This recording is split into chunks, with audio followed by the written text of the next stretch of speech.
Friends, my name is Shivani. आज हम लोग लॉ 28 के बारे में बात करेंगे जो फील्डर से कंसर्न है। तो except wicket keeper, fielder is not allowed to wear gloves or external leg guards. दूसरी बात, वो although for the protection of his hands or fingers he can wear things to protect his hand or finger with the consent of the umpire. Secondly, fielding the ball, जब fielder ball को field करता है तो he can field the ball with any part of his or her person. फिर उसके बाद तीन चीज़ें आती हैं जिससे वो अगर वो तरीके अपनाता है तो वो बॉल इलीगल कहलाती है। सबसे पहले कि अगर वो he extends any part of his or her clothing to field the ball, जैसे अगर कोई कैच आ रहा है, उसने अपनी टी शर्ट को आगे बढ़ा दिया और कैच ले लिया, दैट इज़ इलीगल। फिर secondly, uses anything other than part of his or her person to field the ball. फिर discards a piece of clothing, equipment or any other object which subsequently makes contact with the ball. ये तीनों conditions जो होती हैं illegal fielding कहलाती हैं। अगर कोई भी क्लोथिंग उससे एक्सीडेंटली फॉल होती है, बॉल के टच में आती है, फिर तो वो इलीगल फील्डिंग नहीं कहलाती है। अगर बॉलर ये तीन तरह अपनाता है तो वो इलीगल जब फील्डिंग हो जाती है तो ball shall immediately become dead और फिर एक्शंस लिए जाते हैं। अगर वो वाइड बॉल है, penalty for a no ball और वाइड बॉल शैल स्टैंड। फिर उसमें लेकिन ये रहता है कि कोई भी रन जो हो रहता है कंप्लीट किया जाता है बिफोर द ऑफेंस और the batsman have already crossed before the offence has occurred, तो वो रन स्कोर में आते हैं। लेकिन वो जो बॉल रहती है, that ball shall not count as one of the over. तो जैसे ही अनफेयर प्लेस स्टार्ट होते हैं तो उसमें सबसे बड़ा पॉइंट होता है कि the ball shall not count as one of the over.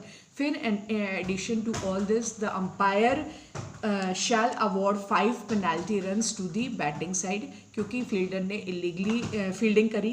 फिर उसमें एक प्रोसेस रहता है जिसमें क्या रहेगा, inform the other umpire and the captain of the fielding side of the reason for this action. Inform the batsman and as soon as practicable the captain of the batting side of what has occurred। फिर उसके बाद वो after the match together वो लोग जो executive of the offending side रहते हैं और ग्राउंड गवर्निंग बॉडी जो रहती है उस रिस्पॉन्सिबल उनको जाके वो बताते हैं, दे कंप्लेन अबाउट द इंसिडेंट। फिर जो भी एक्शन लिए जाते हैं whether against the fielder or against the captain of that offending side or against the team, वो लिए जाते हैं। फिर उसके बाद क्या रहता है कि एक और चीज़ इसमें रहती है कि protective helmets belonging to the fielding side. इसमें क्या रहता है, कोई भी हेलमेट जो रहता है वो अलाउड नहीं रहता है इधर या उधर कहीं पे भी फील्ड में रखने का, एक्सेप्ट बिहाइंड दी स्टम्प्स। तो वो जो स्टम्प्स के पीछे रहते हैं behind the wicket keeper and in line with both sets of stumps. तो उसमें क्या रहता है कि अगर बॉल जो रहती है while the ball in play strikes a helmet, वो अगर हेलमेट को स्ट्राइक करती है तो तुरंत ही बॉल डेड करार दी जाती है और an award of 5 penalty runs is given to the batting side. तो फिर उसके बाद भी वही रहता है कि जो complete before that thing happened, the ball touching the helmet, any runs completed by the batsman before the ball strikes the protective helmet shall be scored together with the run in progress if the batsman had already crossed at the instant of ball striking the protective helmet. फिर उसके बाद हमारा रहता है कि limitations on side fielder क्या रहता है। तो उसमें जनरली जो रहता है ऑन साइड फील्डर्स में विकेट कीपर को छोड़ के ऑन साइड 2 फील्डर्स अलाउड रहते हैं। तो they should be behind the popping crease. अगर a fielder will be considered to be behind the popping crease unless the whole of his or her person, whether grounded or in the air, is in front of this line। अगर ये law को infringe करते हैं तो striker's end umpire shall call and signal no ball. तो on side जो रहता है पॉपिंग क्रीज के पीछे 2 फील्डर रहते हैं प्लस द विकेट कीपर। उसके बाद ये सिनेरियोज मैंने बताया था कि ये हम लोग लॉज बाद में डिस्कस करेंगे कि ऑन साइड फील्डर में, position of the wicket keeper में, तो ये कंडीशंस वही हैं जब नो बॉल दी जाती है। फिर एक और थर्ड कंडीशन थी fielder encroaching the pitch.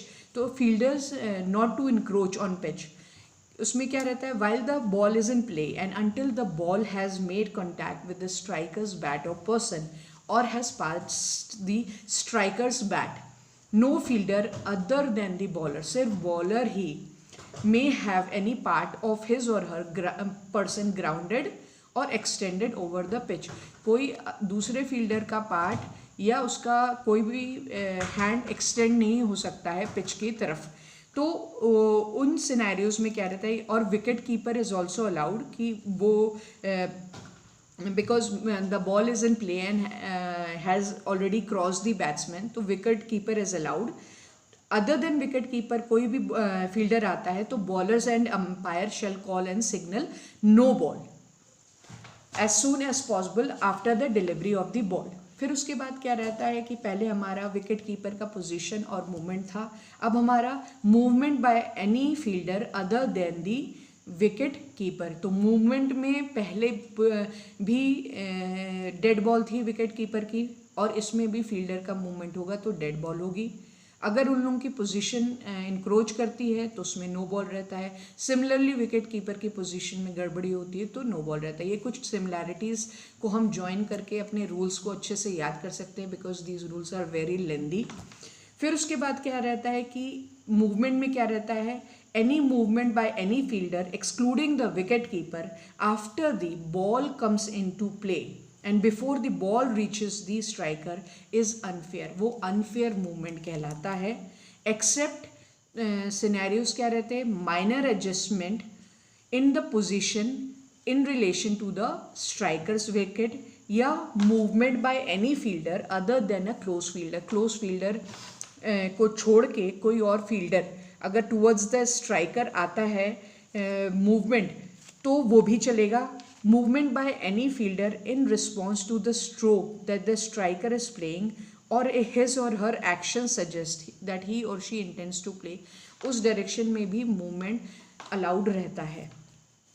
Otherwise unfair अगर उनका मूवमेंट रहा तो वो अनफेयर प्ले में आएगा और either umpire shall call and signal dead ball. तो दैट्स इट फ्रेंड्स, हम लोग ने काफ़ी लॉज कवर कर लिए हैं, 28 लॉज, और अगर हम इन्हीं लॉज में थरो हो जाएंगे तो ये बहुत बड़ी बात भी रहेगी कि एम्पायरिंग का हमारे को जो फाउंडेशन रहता है वो उसमें हम थरो हैं। तो ग्राउंड पे जाके एम्पायरिंग करना एक डिफरेंट स्टोरी रहती है, पर हमारे को थ्योरी में बिल्कुल ही थरो रहना चाहिए। तो अभी हम लॉ 28 में तक पहुँचे फ्रेंड्स। नेक्स्ट वीडियो में मैं लॉ 29 की बात करूँगी। फिर हमारा जैसे ही लॉ 42 तक होगा उसके बाद मैं कुछ पर्टिकुलर जो वर्ड्स रहते हैं अंपायरिंग में, जो क्रिकेट के वर्ड्स रहते हैं, उनका भी डिस्क्रिप्शन दूंगी। फिर उसके बाद हम और भी आगे काफ़ी कुछ करेंगे अंपायरिंग के फील्ड में। Okay friends, thanks a lot, bye.